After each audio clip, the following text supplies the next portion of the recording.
All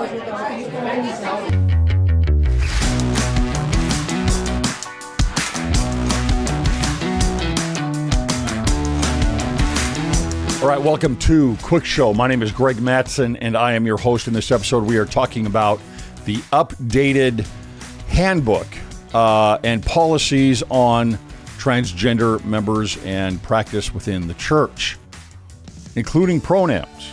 There's been a lot of confusion on this. There really shouldn't have been so much confusion. I'm going to go over that.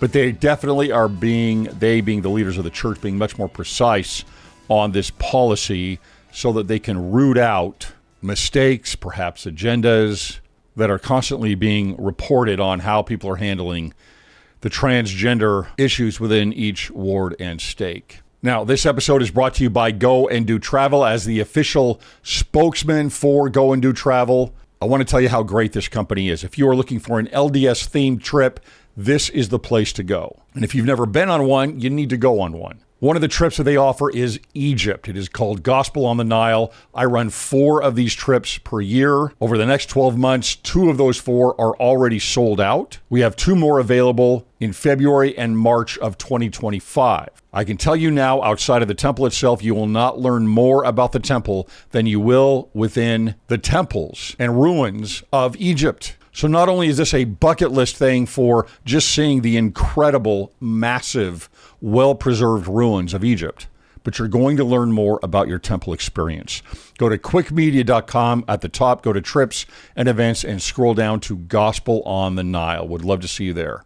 All right, so I did an episode on the transgender policy of the church about a year ago. They change the handbook or update the handbook every 6 months.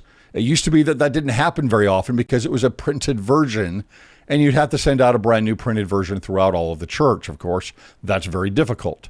But now with a digital handbook, they make the changes twice a year.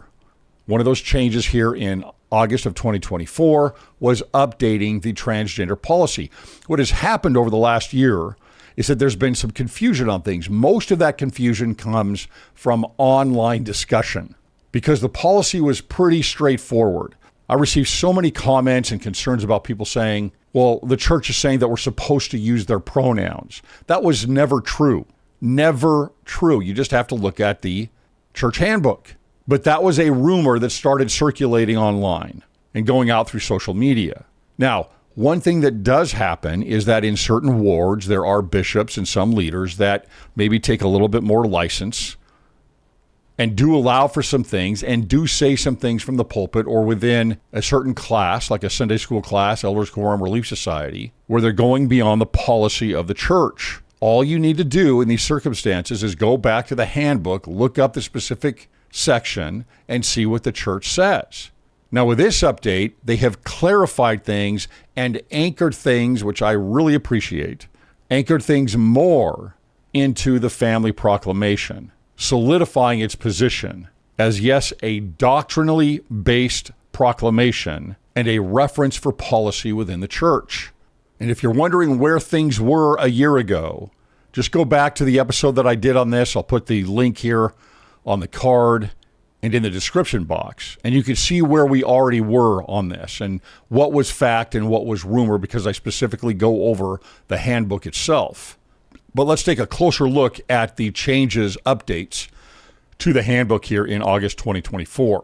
Right, so here you see yesterday, the 19th of August 2024, the August 2024 update to the general handbook. Right, they go over some of the things that were covered here. And one of the issues that they cover here is down here, clarified policies related to individuals who identify as transgender. And then there's some corresponding changes to other sections here. But the primary section to look at here that we'll start with is 38.6.23. 38.6.23. You can look this up in your own gospel library. But before I get into that, I want to cover what the Salt Lake Tribune has covered on this and the way they cover these changes. Because this is important to understand language on how identity, gender, and biological sex are attacked in the media, in the academy, and in society as a whole. So this here is the article. You can see the title, New LDS Church Policies Relegate Trans Members to Second-Class Status, Scholars Warn. Of course, we're going to get this from scholars. And again, I am not all out against scholars. I love scholars. I study scholars all the time, including identitarianism, gender theory, queer theory, etc. Now, those scholars I have an issue with, because they are definitely following an agenda that is not scientifically based.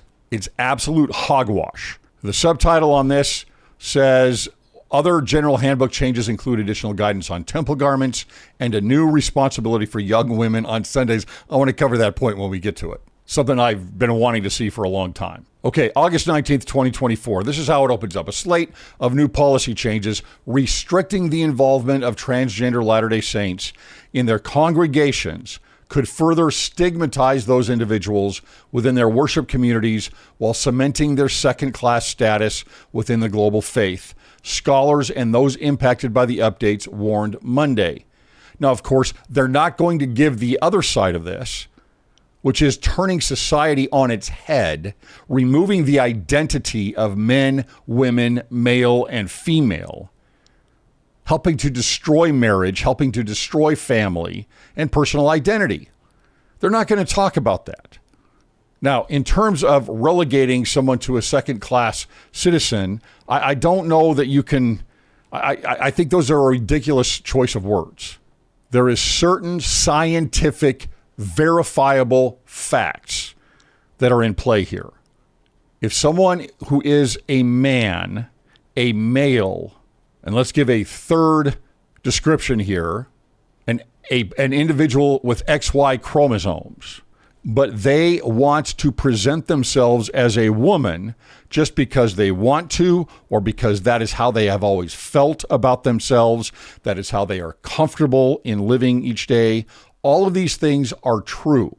All of these things can be true. But to change the fact that this individual wants to be a woman, acts like a woman, presents like a woman, maybe feminine like a woman, but is of XY chromosomes, well, this is why we call them a trans woman, because they're not a woman. There's a reason there's a qualifier still on there. Now, a lot of people want to remove that too, and I'm sure they will eventually. And there should be all the compassion in the world for these individuals in terms of love and outreach. But real charity, the real love of Christ, does not tolerate lying about an identity and a truth. It does not turn society on its head. It does not turn the order of God on its head. And what mediums like the Salt Lake Tribune are doing is they're saying affirmation is the only way to go. Deny science, deny an order of family, deny an order of identity, and simply affirm. And if you don't affirm, you are relegating them to a second-class status. And what they're asking is that we let the tail wag the dog. That's what queer theory asks constantly. Let's go on here with the article. A quote here. It's egregious and onerous, said Lori Lee Hall, a former stake president and temple architect who was excommunicated from the Church of Jesus Christ of Latter-day Saints for living as a transgender woman. We're in a far worse place, Lori Lee Hall says, than we were yesterday. I disagree with that. I completely disagree with that. We're in a far better place than we were just yesterday. Let's keep going on this. The updates released Monday, along with additional guidance on temple garments, a new responsibility for teenage girls, and other topics, reaffirm the church's stance that gender, which it defines as biological sex at birth, is an essential characteristic in Heavenly Father's plan of happiness. There's a quote from the Family Proclamation, and that leaders should discourage individuals from transitioning in any form. And this is something that is much stronger in this update than it was a year ago. It's not that transitioning wasn't there in the manual before. It was, and very much discouraged the practice and limited the responsibilities and involvement for transgender individuals if they had socially transitioned. which includes a number of things. They're just a lot more clear on these things in this update. Let's keep going. At the same time, the latest edition of the online general handbook, Serving in the Church of Jesus Christ of Latter-day Saints, reiterates that the faith does not take a position on the causes of individuals feeling as though their assigned sex at birth does not match their gender identity. All right, this is an important part. The quotations on this end here. Here's the quotations on this. Does not take a position on the causes of, end quote. The rest of this goes to what the writer of the article is saying, which is individuals feeling as though their assigned sex. So she is putting in these words. Those are not church words, thank goodness. Assigned sex at birth does not match their gender identity. So this is where the author is on this, of this article. She is saying that, again, gender is what you feel and how you present yourself. We've talked about this before. Underlying that is biological sex, right? The gender would be man and woman. The biological sex underlying that is male and female. One more below that we're getting to now, especially after the boxing fiasco at the Paris Olympics, is XY chromosomes. And yes, for all those who commented on the episodes that I did on this, those boxers were men. They had XY chromosomes, and their development physically is going to be very, very different from a woman, a female. But the reason I bring this part up here about the assigned sex at birth is because this is the verbiage that has been in place for the last several years. That's actually going away also. The writer is a little bit behind the curve here because they're trying to get rid of biological sex also, as if it doesn't exist. Putting our heads in the sand and just affirming whenever possible. Now, a doctor can assign a sex, so to speak, but that doesn't change what your sex is. And this is what happened with the Caliph, right? The boxer who is from Algeria, right? At birth, the doctor assigned him as a female because he had a DSD and appeared more to be a girl. But a chromosome test was never done, of course. So the doctor assigned, this is a rare thing, assigned a sex of female. But Caliph was a baby boy. And the generic use of assigned sex that you see in language everywhere, which can be in a job application, it can be in a survey, it can be in an application for a driver's license or a passport. It's everywhere. We are not assigned a sex. A doctor might assign the sex based on how you look, but you are not assigned a sex other than by God. Yes, there are intersex individuals. They are either XX chromosome or they are XY chromosome outside of an extremely, extremely rare case here and there. So the assigned sex is just another way, another phrase to say, well, this is not real. It's subjective, and we can be whatever we want, regardless of what our biology is. Let's keep going on this article. Now, again, you have the assigned sex at birth, and then you have does not match their gender identity. So the writer here is breaking up gender as how you feel or present yourself, and biological sex as basically your chromosomes. And that's how they started doing this. Let's break apart gender, take the word gender away from biological sex, and we'll break this down piece by piece. Now they're going after biological sex, just as they have with the Olympics. Let's keep going here on the article. Okay. What that means for the day-to-day involvement of transgender Latter-day Saints has depended in many instances on the leanings of bishops, lay leaders of congregations, and stake presidents. The handbook updates clear up some, albeit not all, of this gray area. Okay, that is not completely true. I disagree with that statement. It was pretty good advice. There were some that were not following it, but it is more clear with this update, especially with things like pronouns. I even heard a number of people saying, no, you can put their preferred pronouns in their church record. Well, there's notes areas to put this in there if you wanted to do that. But there's not a specific field that the church has put in to the software of your church records that says, well, how does this person identify? And is this person going to be using different pronouns? Which pronouns do they choose to use? That is not a field within the church record software. So here are some of the clarifications that it covers here. Individuals are instructed to attend gender-specific meetings and activities that align with their assigned sex at birth. There's our assigned sex again. All you would have to say is, really it should just be if you're a man or a woman. But since we are down the road already from the deconstruction of gender and sex and identity, you could at least say your sex at birth. You don't need to say assigned. Your sex at birth, or even just your sex. And if there are rare exceptions, and who knows what those might be, then it must require an approval from the area presidency. So we'll kind of see what happens with that. Then we get into the transitioning here, and this is the important part, I think. Individuals who have transitioned in any way, whether surgically, medically, or socially, cannot work with children. And so the first reaction for many, for the individual, and again, it's a two-sided coin here, is saying, well, that's horrible for that person. They are ostracized from the children. That's true, and that's tragic.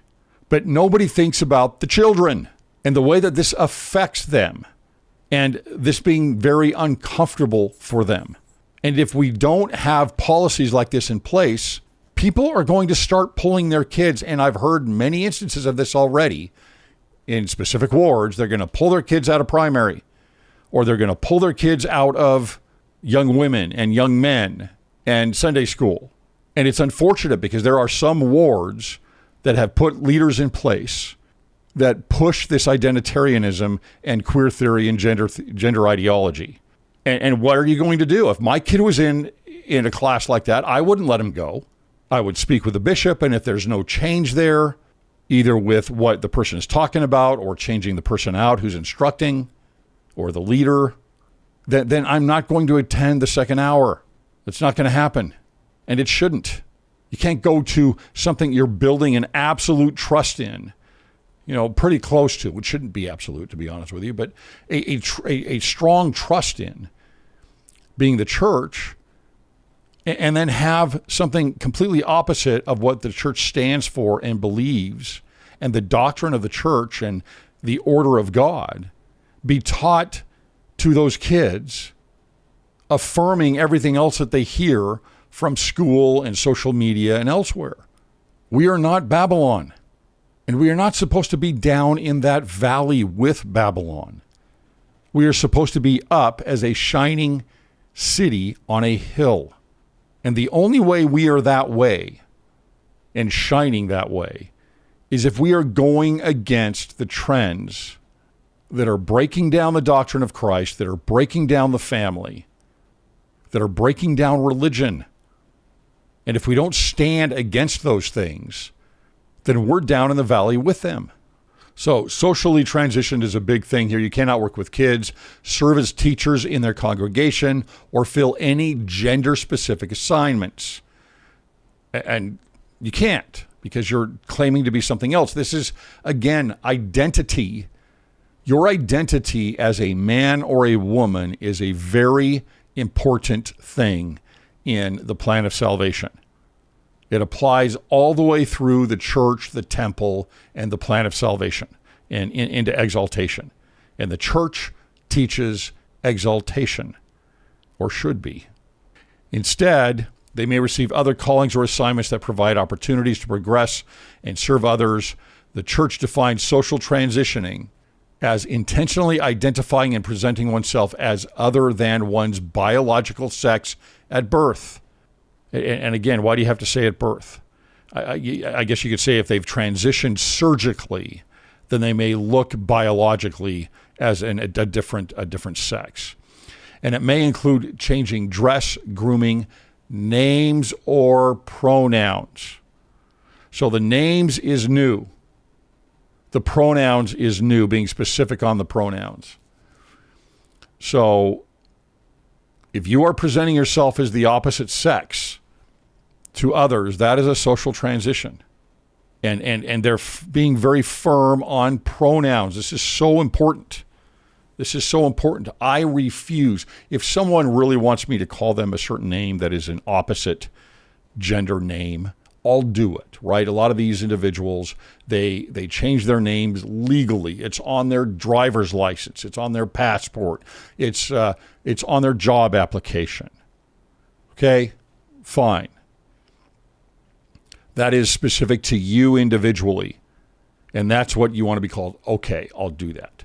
But I will not call an individual, a trans individual, by a different pronoun than what their biological sex is, because that applies to everyone. That is changing identity for everyone, and I will not do that. That is the tail wagging the dog. That is saying, look at me, look at me. Yes, I'm different than almost all of you in this sense, but I want all of you to play by my rules. I'm not going to do that. And yes, some of you want to call me a hater for that, or others that choose that to be a hater. It's not hate. It is truth. That doesn't mean that you can't have compassion for those individuals. You need to have compassion for those individuals. You need to love those individuals. To not do that is un-Christ-like. But that love does not include affirmation of something that is not true. That's not love, that's tolerance. And we've talked recently quite a bit about that. They go on with a few more points. When it comes to gender-specific overnight activities such as youth camps, individuals can attend only those that align with their assigned sex at birth. This is so important, right? I mean, you can't have a young women's camp with a teenage boy that is expressing himself as a woman, may not even fully dressed like a girl, but wants to go along with the girls at girls' camp. That's a problem. Or worse, a leader, a trans woman who is really a man going along to a young women's camp as a leader. Out of the question. Well, Greg, you're acting as if all of these people are perverts or something. No, it's inappropriate. Why don't you send a man as a leader to stay overnight with the young women without their wives, or if they're single, to stay overnight in the cabins or tents with the young women? It's inappropriate, period. Okay, a little bit more here. In the case of other overnight activities, such as for the Strength of Youth and other youth conferences, those who have transitioned in any way will be released at the end of the day to a guardian responsible for arranging accommodations. So the church is willing to go out and say, look, we will make accommodations for this individual. But if this is your biological sex, you cannot stay with the opposite sex. That's appropriate. That is right. Going beyond that into restrooms. This is an important policy. These same church members should use a single occupancy restroom when available. If unavailable, they can counsel with leaders to find an alternative solution. Examples suggested include people using the restroom that aligns with their assigned sex at birth. That is words from the Salt Lake Tribune. Or one that corresponds to the individual's feeling of their inner sense of, this is quote, feeling of their inner sense of gender, with a trusted person ensuring that others are not using the restroom at the same time. Okay, that seems reasonable to me. That's very reasonable. Have someone stand outside the door and say, hey, someone is in here that identifies as a woman. He's actually a man. I'm just here to let you know this. You may want to use a different restroom, or you can wait. So you're still accommodating that person. And then this is what's important, and this is where we had problems. This is where the biggest problem came from local leaders like bishops, right? It says here, additional language was further added to guidance around the use of preferred names and pronouns, explaining that local leaders should not determine or prescribe how members address an individual. So what we were seeing was a bishop getting up in sacrament meeting and saying, hey, we have transgender individuals in the ward. You should address them with their preferred, telling the members of the ward what to do in this circumstance. That is highly inappropriate. And these, I think, were the biggest reports coming back to Salt Lake. It's the biggest reports that I've seen. And people who have sent accounts of things that have happened in their wards to me. That matter, it says, should instead be left to individuals and their family, friends, and church members. As before, a preferred name may be noted in the person's membership record. Okay, a preferred name. That's available for everyone. Now, before I go into the ordinances, I want to go over to an influencer who's online who had something to say about this. I like most of what he says, the main message, but I want to talk about a couple things here that he states. Okay, so this is Ben Shalati. He's an influencer, a Latter-day Saint influencer, been around for a number of years. And again, a good message here, but I want to just cover a couple things he says here. Hey friends, today the Church of Jesus Christ of Latter-day Saints released some updates to its General Handbook of Instructions, which includes some transgender policies. And so one of the sections is on bathroom use, and it says that individuals who transition both either medically or socially should use a single occupancy restroom. And in places where that isn't available, the handbook offers two options for what these people can do, what transgender people can do who transitioned. It says using a restroom that aligns with the individual's biological sex at birth, or using a restroom that corresponds to the individual's feeling of their inner sense of gender, with a trusted person ensuring that others are not using the restroom at the same time. So I've got a good friend. His name is Michael. He is a trans man. Okay, so he's going to go into things. All right, he's using he. He's got a friend who is called Michael.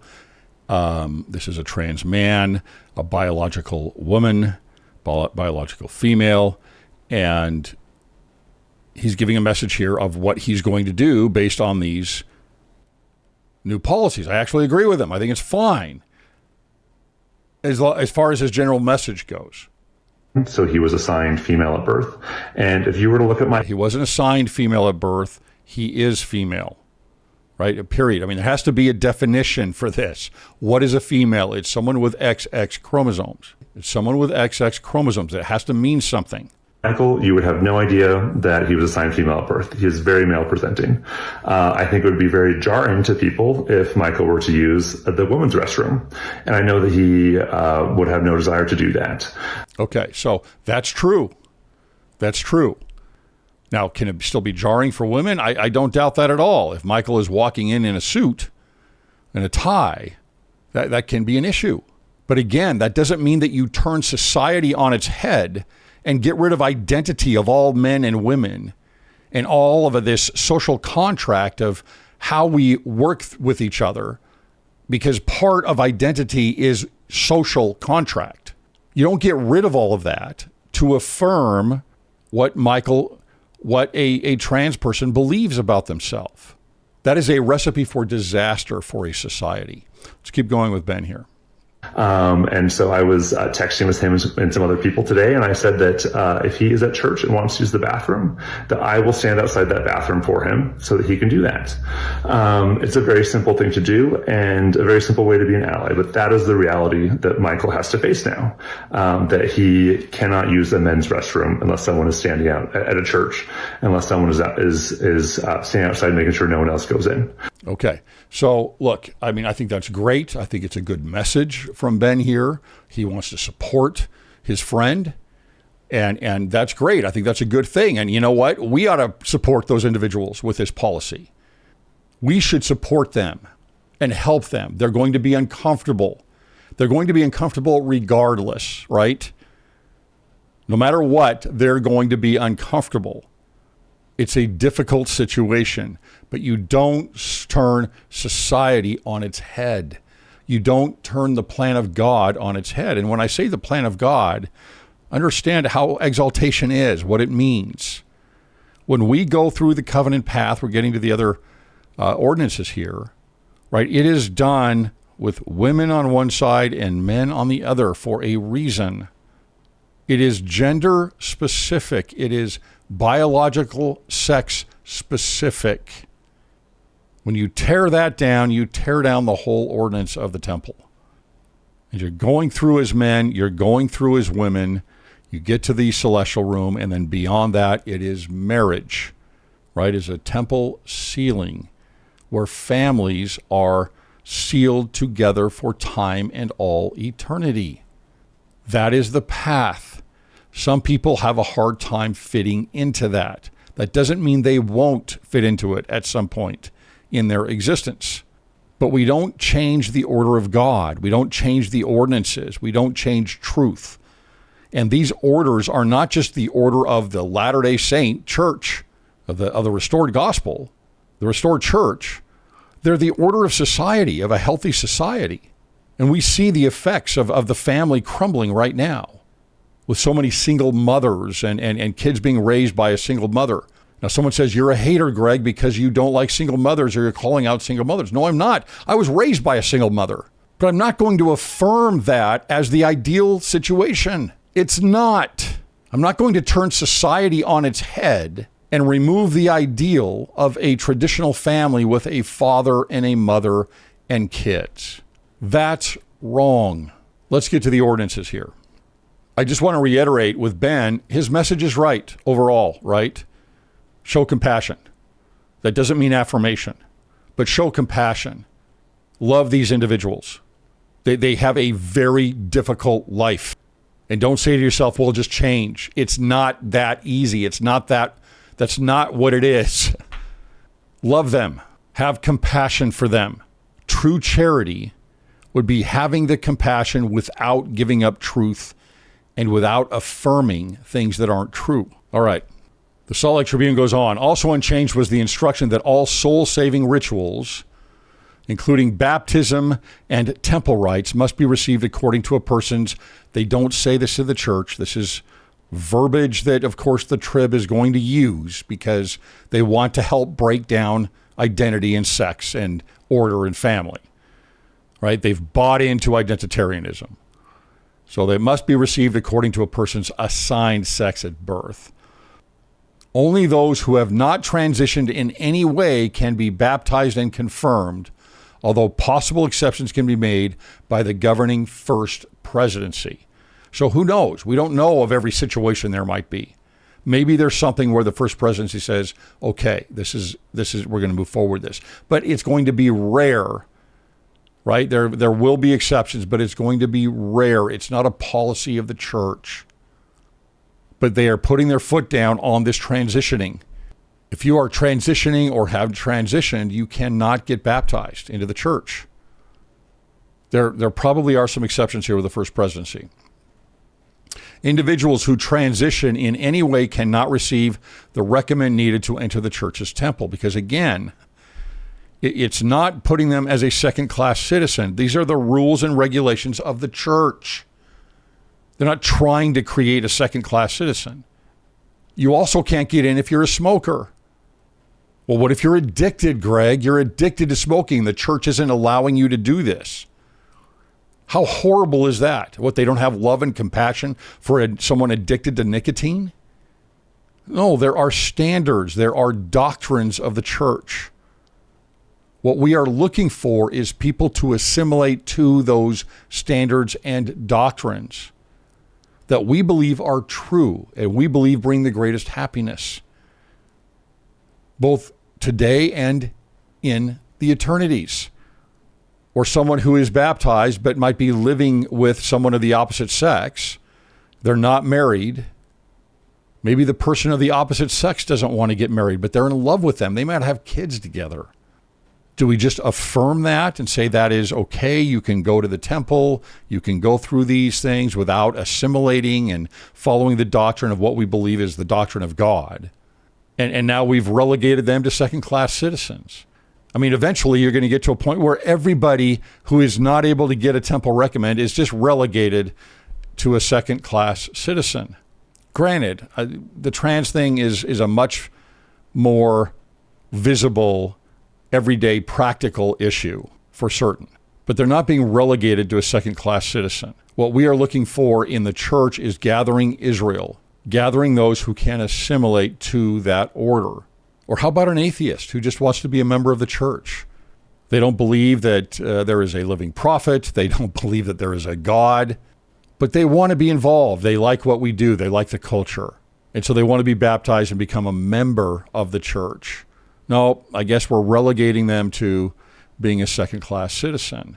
And yes, I understand with a trans individual, they might be completely faithful in everything that they are doing, but that they have this issue of gender dysphoria. I get it. And it's tragic, but it's not insurmountable, right? The atonement covers everything.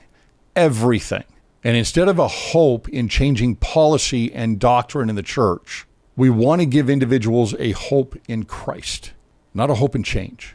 Finishing up here, and they use these words here, talking about those that can't get into the temple, right? They are also forbidden from receiving or exercising the all-male priesthood. Okay, well, that makes sense to me. The handbook leaves open the possibility of other restrictions not enumerated within the doctrine. The removal of any of these restrictions requires the approval of the First Presidency. Ultimately, leaders navigating this issue should seek spiritual guidance and treat individuals, quotes and non-quotes from the church. Seek spiritual guidance, treat individuals and their families with love and respect. That is crucial. And anyone that takes this as, hey, the church is putting their foot down, that somehow you're supposed to alienate or not give charity to those individuals and their families, shame on you. You have the worst sin. You have the worst sin in that case. And the church also says here, the church's doctrine on gender, to make sure that the church's doctrine on gender is not undermined or misunderstood. You know, you go back to the Family Proclamation again and understand just how important it is. When you're a fish in the water, you don't realize how much you need the water. And in the 90s, that's more where we were. And we should recognize how the timing of that is inspired, because nobody thought anything of it. Well, of course, this is what we believe. I guess let's put it up. It's good. It helps us feel good about our belief in traditional family and the church's support of it, which seems to have waned a little bit. But today, we can go back and look at that proclamation from 1995 and say, wow, this has really been important. And I think even with the other two declarations that we've had since then, or proclamations that we've had since then, on the living Christ and on the restoration in 2020, are probably going to come out the same way. Well, of course we believe in these things. Let's see what happens as we deconstruct Christ, even within the church, creating a teddy bear Jesus currently. Let's see where that goes. And let's see the pushback on church history and the restoration. Let's see where that goes within the church. And I'm talking about the culture, right? I'm talking about the people. It's interesting to note that in 1989 is when Kimberly Crenshaw came out with her paper on critical race theory, which is basically a Marxian idea on race, replacing class with race.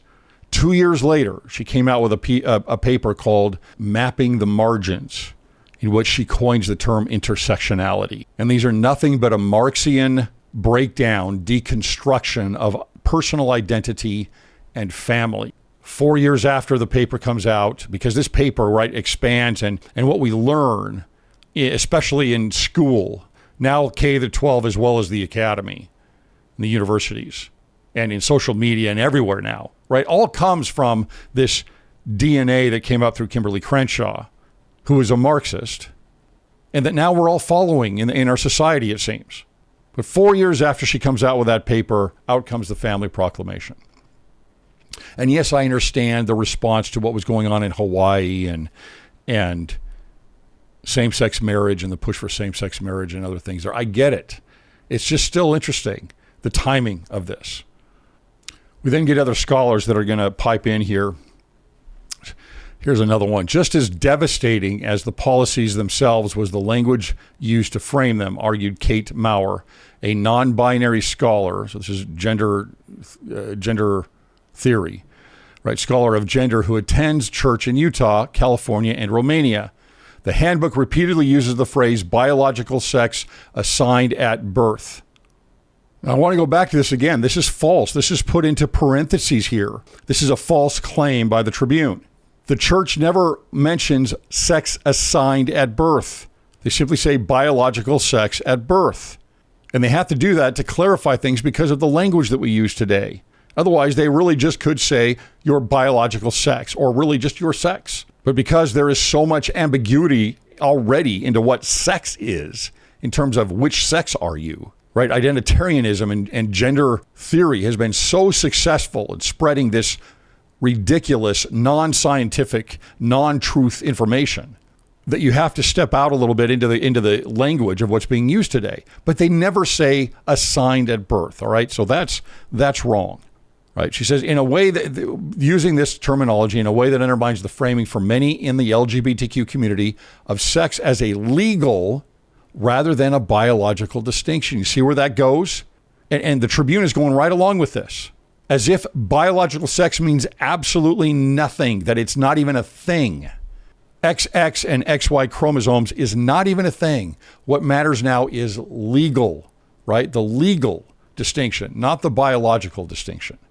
See how this is continually being deconstructed and supported here by the Tribune. Moreover, Maurer says, the document doesn't even take non-binary people into consideration. It gives a sense that we don't exist. Well, that's not true, right? That is just not true. What you're saying is you want the rules to change for you. Just like you could say, well, people that don't want to obey the word of wisdom for whatever reason, you want the rules to change for you. Or not obeying the law of chastity. You want the rules to change for you. No, that's not even up to us, right? We believe that is God-given, scriptural, and doctrinal. That doesn't mean that we don't love those individuals. That doesn't mean that we don't support those individuals, serve those individuals, help them feel important. But that doesn't mean you have to affirm a lifestyle or an identity that does not go along with the gospel. We've got to be very careful on walking the edge of this sword. One thing I do want to add here is also scholar Taylor Petrie. I hope I pronounced that properly. You can see it here if you're on video, you can see it written down here. The Tribune article says, taken together, the policies, quote, contribute, this is from Taylor Petrie, contribute to fears that their presence is a danger to others. No, but they are different. And yes, there is a danger. You don't mess around with things with kids. You just don't, ever. While giving into, and this is ridiculous, right-wing fear-mongering. And that's probably what he would say with what I'm doing here now. Right-wing fear-mongering. It's so easy to take some truth, and when you don't agree with it, and you see others continue to support that truth, to simply throw stones at them and have ad hominem attacks. This is not true about the right-wing fear-mongering. Look at how many people on the left don't agree with these things. Go to Bill Maher and Jonathan Haidt and Steven Pinker and Sam Harris and the Weinstein brothers and so many, many others that don't agree with this. This is not right-wing fear-mongering. What that tells me is that you are hard left on identitarianism, and whoever doesn't agree with you is going to put into the right-wing fear-mongering box. You know what? I want to say something right now. I'm not going to say it. But you know what? Argue the points. Can you? Can you argue the points? Right-wing fear-mongering. Funny how as the society moves further and further away from family and God and religion and those that continue to support those things, now they're fear-mongering. There is still a majority that believe and support those things. Are they all right-wing fear-mongers, Taylor? I'm sorry, but that is such a cheap shot. He says none of these things have anything to do with church teachings about priesthood, temple, or long-standing customs of gender-specific classes. This is not true. This is not true. He obviously does not understand the doctrine of exaltation. He obviously does not understand the covenant path. Church teachings about priesthood? You mean about becoming kings and queens and priests and priestesses? Eternal marriage and sealings and eternal families? It's preposterous. There were other changes. I'm not going to have time to go over those right now in this episode. But I was just going to say about the young women participating in welcoming being the welcomers at sacrament meeting. I've tried that in my last 4 wards, and it was always like poo-pooed right away. It's like, no, we're not going to do that. And it's like, well, why not? It seems like a great opportunity to involve young women when they aren't involved with the priesthood function of the sacrament. Seems like a great thing to do. Well, I guess the brethren think it is too. I'm not patting myself on, maybe a little bit. I'll pat myself on the back just a little bit on that one. There is an order of the family. There is an order of God. There is truth.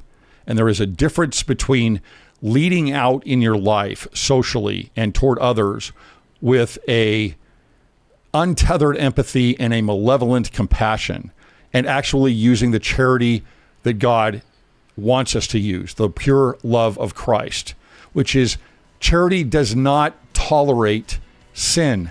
It does not tolerate lies.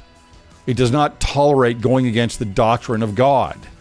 This is scriptural, but it offers support and love, real love, based on truth and anchored in God's order, such as the family and our own identities.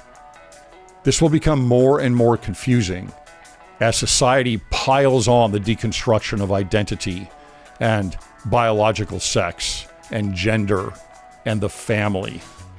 And I hope we continue to see these type of steps from the brethren that clarify things and make a stand on things. Talk to you next time.